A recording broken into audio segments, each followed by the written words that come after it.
Eh, main PS mulu lu, kapan nikahnya lu? Ntar sore. Ntar sore. Sebuah video definisi entar sore nikah ramai menarik perhatian netizen di media sosial. Video tersebut diunggah oleh akun TikTok @duriduridam00 pada Senin 29 Maret 2021. Dalam konten tersebut, seorang calon pengantin pria berkaos hitam bermain PlayStation atau PS bersama teman-temannya.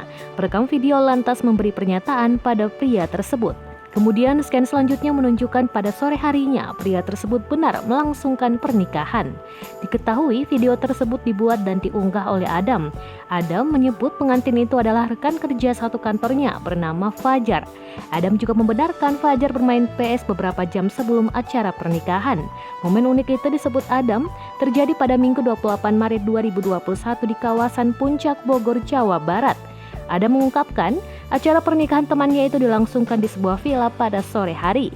Sementara itu villa tempat acara pernikahan berlangsung baru bisa dimasuki pada pukul 14 waktu Indonesia Barat. Adam, calon mempelai dan teman-teman yang lain kemudian berangkat ke villa lokasi pernikahan pada pukul 13.30. Menarik perhatian 10 juta lebih pengguna TikTok, Adam mengaku bangga. Diketahui Adam juga membuat video lanjutan saat rekannya Fajar resmi mempersunting Amel. Adam pun mempersembahkan pantun untuk kedua mempelai.